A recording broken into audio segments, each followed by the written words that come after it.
Bismillah, Assalamualaikum warahmatullahi wabarakatuh.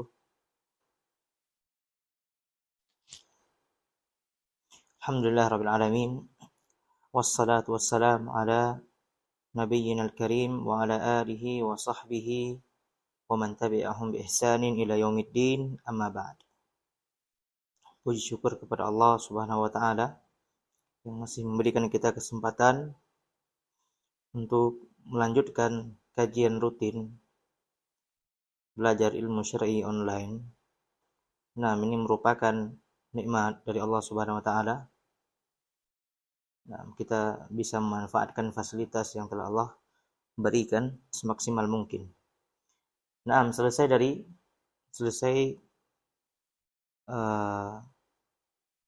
tiga makkid ya, tiga simpul yang selesai kita bahas. Nah, kita ulang sedikit, yaitu simpul pertama, al-ma'kidul awal, tathiru wi'a'il ilm, itu membersihkan wadah tempat ilmu tersebut bersarang, yaitu hati. Nah, yang kedua, ikhlasun niyyah fihi, mengikhlaskan niat untuk menuntut ilmu. Kemudian yang ketiga, jam'u himmatin nafsi alaihi, yaitu mengumpulkan hasrat tekad diri untuk menggapai ilmu tersebut. Nah, ini judul-judulnya hendaknya minimal sekali judul-judulnya ini diingat dan dihafal. Nah, adapun untuk murojaah pelajaran, alhamdulillah ada rekaman, bisa dengar ulang. Nah, itu menjadikan pengingat kita, dan ini buku ini sangat bermanfaat. Ikhwani fiddin rahimani wa rahimakumullah, sangatlah bermanfaat untuk penuntut ilmu dalam dia menuntut ilmu setelah mempelajari buku ini. Nah, hari ini kita akan membaca Al-Maqidur Rabi'. Nah, sebelumnya pada pertemuan yang lalu ada ketinggalan bait syair dari Abul Wafa Ibnu Aqil, ya, salah satu ulama besar dari mazhab Hanabilah di kurun waktu 450 Hijriah. Nah, Ibnu Aqil ini subhanallah, ini dikatakan oleh para ulama tidak pernah diketemukan ada buku yang lebih besar ataupun lebih panjang, lebih banyak jilidnya kecuali buku dari Abul Wafa Ibnu Aqil, ya. Nah, itu ada bukunya sekitar 800 jilid buku. Subhanallah. Itu adalah juhud para ulama. Seperti itu ya, para ulama dalam belajar. Nah, kita alhamdulillah dari banyaknya buku ini, para ulama itu seperti Syekh Shalih Al-Utsaimin mengumpulkan, ya. Nah, mengumpulkan banyak ilmu dibuat di buku-buku yang kecil. Nah, yang sebelumnya Syekh Muhammad bin Abdul Wahhab rahmatullah alaih, begitu juga dalam bidang tauhid, dan itu merupakan asas dakwah para nabi dan rasul. Tayyib, Imam Abul Wafa Ibnu Aqil berkata, ahadu atqiya'il alam min fuqaha'i al-Hanabilah yunshidu wa huwa fi 80. Abul Wafa Ibn Aqil, dari ahli fikih Hanabilah, dia bernasyid, membuat syair di umurnya yang 80 tahun. 80 tahun ini menjelaskan bagaimana tekad himmah para ulama itu, walaupun umurnya sudah tua, tapi himmahnya tidak pernah tua. Tekadnya, semangatnya tidak pernah tua. Beliau berkata rahimahullah, masyaba azmi wala hazmi wala khuluqi. Syaba, sebelumnya kami kemarin syak di sini ya, di syaba ini. Ya, kalau syabab itu anak muda, remaja, anak muda. Nah, kalau syaba itu fi'il. Nah, dari kalau kata isimnya itu dia syaib, orang tua gitu. Jadi ma syaba azmi, tidak pernah tua, ini artinya ya. Jangan kebalik nanti akhirnya. Karena syabab itu anak muda, tapi kalau syaba ini fi'il. Nah, fi'il kata kerja. Kalau syabab kata benda. Nah, syaba ma syaba azmi, tidak pernah tua. Azmi, azamku, tekadku tidak pernah tua. Wala hazmi, ya maknanya sama, mirip ya. Himmah juga maknanya. Wala khuluqi, dan juga akhlakku tidak pernah tua. Ini di umurnya yang ke-80. Wala walai, tidak pernah tua juga loyalitasku terhadap ilmu. Wala dini, dan juga agamaku, kegiatan hariannya, bagaimana ibadahnya, mengajarkan ilmu. Wala karami, dan karam, kemuliaan. Naam. Wa inna ma'tada sya'ri ghaira dibghatihi. Namun ya, rambutku menginginkan warna yang lain, itu maknanya. Subhanallah. Ya, rambutku menginginkan warna selain warnanya. Itu warna rambut asalnya warna hitam. Nah, namun rambutnya ingin menjadi warna putih. Tapi himbahnya, tekadnya tidak pernah tua. Wasyaibu fi sya'ri ghairu syaibi fil himami. Dan tua di rambut ya, itu belum tentu tua pada himmah, pada tekad dalam menuntut ilmu. Nah, kita lihat para ulama hingga tua meninggal, ya sebelum meninggal itu masih mengajar. Masih mengajar. Nah, subhanallah kita ya baru belajar setahun, 2 tahun berhenti belajar agama. Nah, itu merupakan cobaan dari Allah Subhanahu wa taala. Banyak-banyak berdoa kepada Allah agar diberikan istiqomah dalam ilmu hingga Allah memanggil kita nanti. Naam, qala al-maqidur rabi' sarful himmati fihi ila ilmi al-Qur'ani was sunnah. Yang kedua, yang keempat, simpul yang keempat, prinsip yang keempat, yaitu himmah yang tadi, tekad, semangat yang tadi itu, tekad yang kuat, hasrat ingin belajar itu, kita arahkan kepada ilmu Al-Quran dan Sunnah. Karena ilmu banyak. Ilmu banyak. Ilmu yang membantu memahami Al-Quran dan Sunnah juga banyak. Seperti ilmu nahwu, sarf, usul fiqh, mustalahul hadith, dan lain-lain. Namun dikatakan sarful himmah fihi ila ilmil Qur'an was sunnah. Penuntut ilmu mempelajari, yang ingin memperdalami ilmu agama, ia pelajari bidang-bidang ilmu alat. Ia pelajari ilmu-ilmu alat tersebut sekedar agar dia bisa memahami Al-Qur'an dan sunnah Nabi Muhammad SAW. Karena banyak orang, mungkin kita lihat dan kita mohon pada Allah Subhanahu wa taala agar kita tidak termasuk di orang-orang yang seperti itu ya. Dia belajar ilmu nahwu, ilmu bahasa Arab sampai kitab-kitab yang tinggi. Itu hari-harinya disibukkan dengan itu. Subhanallah. Dia berdebat dengan itu. Kemudian ia habiskan waktunya mengulangnya lagi, diulang lagi. Tidak masalah mengulang lagi. Tapi ihmal kepada memahami Al-Qur'an dan Sunnah. Apa ilmu Al-Quran dan Sunnah? Kata para ulama 3, yaitu dalam Al-Quran ada pembahasan tentang akidah. Ini ilmu ghayah namanya, al-ilmul ghayah, ilmu tujuan. Jadi ilmu-ilmu yang lain itu, ilmu-ilmu alat yang lain, itu membantu kita untuk memahami ilmu ghayah, ilmu tujuan. Ini nih, ilmu tujuan ini yang merupakan tujuan kita untuk memahami ilmu agama.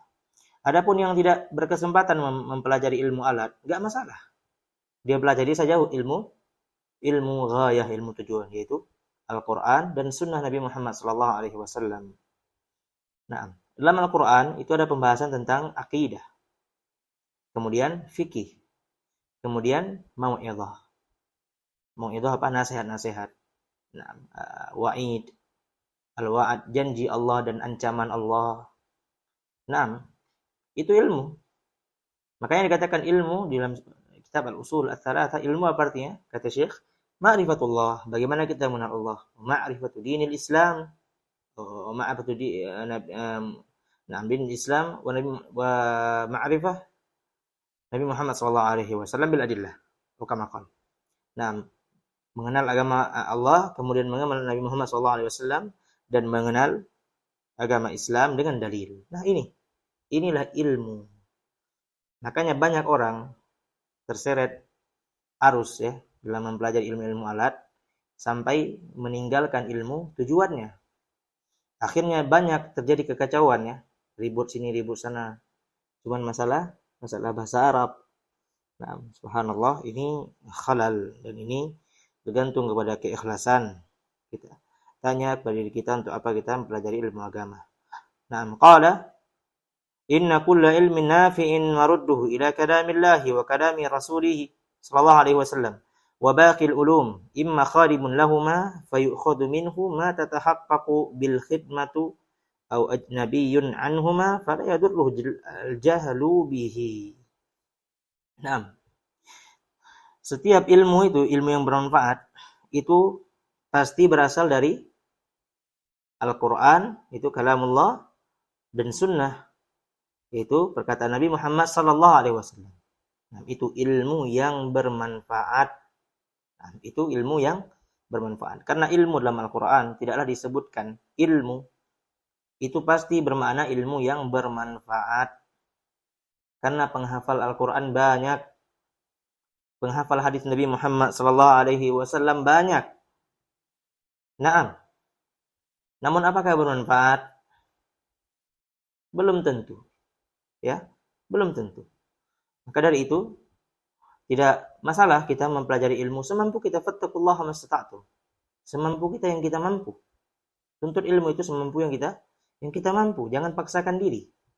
Jangan paksakan diri kalau kita tidak mampu. Paksakan dalam artian ya, jangan menyerah ketika kita nggak paham atau bagaimana. Nah, cukupkan dengan hal yang kita pahami. Yang tidak paham kita mohon kepada Allah agar Allah memudahkan kita memahaminya. Nah, yang penting adalah ilmu-ilmu wajib. Itu ilmu yang paling penting yang kita bisa amalkan, yang kita bisa ajarkan kepada anak, kepada istri, pada keluarga. Nah, itu ilmu yang paling penting untuk dipelajari. Nah, wa baqil ulum, sisa dari ilmu-ilmu tersebut, imma itu membantu ilmu Al-Qur'an dan sunnah. Nah, ilmu bahasa Arab, seorang mempelajari bahasa Arab agar dia mudah memahami Al-Quran dan sunnah Nabi Muhammad SAW. Dan ilmu-ilmu alat lainnya. Nah, jangan dipahami, tidak dipelajari ya. Nah, bagi yang ingin mempelajarinya, fabiha ni'mah, yang ingin mempelajarinya, maka itu nikmat yang besar. Nah, memudahkan ia mempelajari Al-Quran dan sunnah. Namun yang nggak bisa mempelajari bahasa Arab, nggak ada waktu dan lain-lain, maka la yukallifullahu nafsan illa wus'aha. Allah tidak pernah memberikan beban pada hambanya di luar kemampuannya. Nah, ilmu agama ini ammah, umum ya, pada setiap kaum muslimin. Naam. Au ajnabiyyun anhuma fala yadurru jahlu bihi. Atau ilmu-ilmu lainnya. Allah alam ini maknanya. Ajnabiyyun maknanya ilmu yang lainnya, ilmu asing. Ya, kita katakan mungkin ilmu dunia yang kita tentunya tidak berdosa bagi kita kalau tidak mempelajarinya, itu maknanya. Ya. Begitu juga ilmu kalam. Nah, ilmu kalam ini yang orang-orang menyimpang, ya, orang-orang yang menyimpang dari zaman ke zaman ini yang mengatakan ilmu akidah itu ilmu kalam. Nah, ilmu kalam ini la yadurru al-jahlu bihi. Seseorang tidak akan mudarat baginya kalau dia tidak mempelajarinya. Tinggalkan saja. Kita tidak pernah butuh ilmu kalam. Nah, ilmu kalam itu apa? Jadi ilmu filsafat Yunani diterjemahkan ke bahasa Arab, kemudian diajarkan dan digunakan untuk mempelajari agama. Nah, digunakan untuk belajar agama, dan banyak ulama-ulama yang mempelajarinya juga di zaman dulu. Nah, dan mereka banyak, ya, semoga Allah mengampuni kita semua, banyak jatuh dalam firqah Asy'ariyah dan lain-lain. Nah, itu dikarenakan mempelajari ilmu filsafat, dan ilmu filsafat itu dicela, ya Mas kalian mati Allah, dicela. Adapun ilmu filsafat yang berhubungan dengan dunia, Nah, sudah ada yang mengambilnya, seseorang tidak perlu terlalu apa? Ya, dia mungkin dokter, nah, itu ilmu kedokteran itu dipelajari di ilmu filsafat. Nah, itu ilmu kedokteran tajrubah ya, uji apa? Percobaan. Nah, ilmu manusia. Nah, itu betul. Adapun ilmu filsafat dimasukkan dalam agama Islam, memahami Al-Qur'an. Nah, inilah sebuah penyimpangan. Apalagi dijadikan itu ilmu akidah bagi mereka. Kalau tidak mempelajarinya itu tercela, gitu kata mereka. Subhanallah. Nah, itu sama saja dia katakan Nabi itu tercela karena tidak mempelajari ilmu filsafat. Tidak butuh kita kepada ilmu filsafat. Qala wa ma ahsana qawla Iyadin al-Yahsubi fi kitabih al-Ilma'. Naam, Iyad ibn Musa al-Yahsubi, nah, seorang qadhi ya. Dia bermazhab Maliki di kurun 400 Hijriah. Di kitabnya Al-Ilma', nah, beliau rahimahullah berkata, al-ilmu fi aslaini la ya'duhuma illa al-mudillu anit tariqi al-lahibi. Baik, ilmu itu fi aslaini, itu Al-Qur'an dan Sunnah, la ya'duhuma illa al-mudil, tidak ada yang melebihinya, maksudnya tidak ada yang berlebihan mempelajari ilmu selain ilmu Al-Qur'an dan Sunnah, illa al-mudil, kecuali mereka itulah orang-orang yang sesat anit tariqil lahibi, dari jalan yang lurus. Naam. Orang tersibukkan dengan ilmu-ilmu lain. Nah, ilmu dunia jelas, orang tersibukkan dengan ilmu dunia. Ya, banyak dari mereka itu tidak mempedulikan ilmu agama. Ini banyak terjadi bahkan di sekolah-sekolah. Katakan, saya enggak suka ilmu agama, sulit. Saya sekolah saja yang enggak ada ilmu agamanya. Subhanallah, ini terjadi. Nah, tentunya ini didikan orang tuanya ya, didikan orang tuanya. Adapun anak, ahsan dimasukkan dalam pesantren, diberikan tempat untuk mereka menghafal Al-Qur'an dan seterusnya. Naam, ilmul kitabi wa ilmul athari allati qad usnidat an tabi'in an sahibi. Naam. Yaitu ilmu Al-Qur'an. Naam.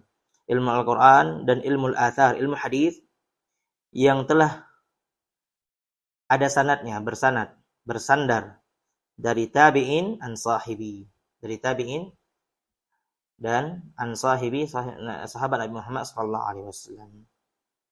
Nah, inilah ilmu ya, ilmu Al-Qur'an dan ilmu sunnah. Nah, karena ilmu Al-Qur'an dan sunnah itu wahyu dari Allah Subhanahu wa taala. Dan itulah dan mengapa Allah menciptakan manusia, wa ma khalaqtul jinna wal insa illa liya'budun. Itulah kami menciptakan jin dan manusia kecuali untuk beribadah kepada Allah. Maka dari itu, mempelajari ilmu agama itu wajib. Nah, wajib bagi setiap kaum muslimin. Nah, wajib pada kadarnya. Adapun ilmu-ilmu yang lain seperti ilmu alat, ilmu bahasa Arab, nah, ilmu usul fiqh, kemudian ilmu lainnya yang membantu ilmu memahami Al-Qur'an Sunnah itu fardu kifayah. Ya, wajib yang kifayah. Apabila yang lainnya telah mempelajarinya, cukup untuk yang lainnya untuk tidak mempelajarinya. Bukan berarti tidak mempelajarinya, tidak mau mempelajarinya, maknanya tidak berdosa orang yang tidak mempelajarinya, karena sudah ada yang mempelajarinya, para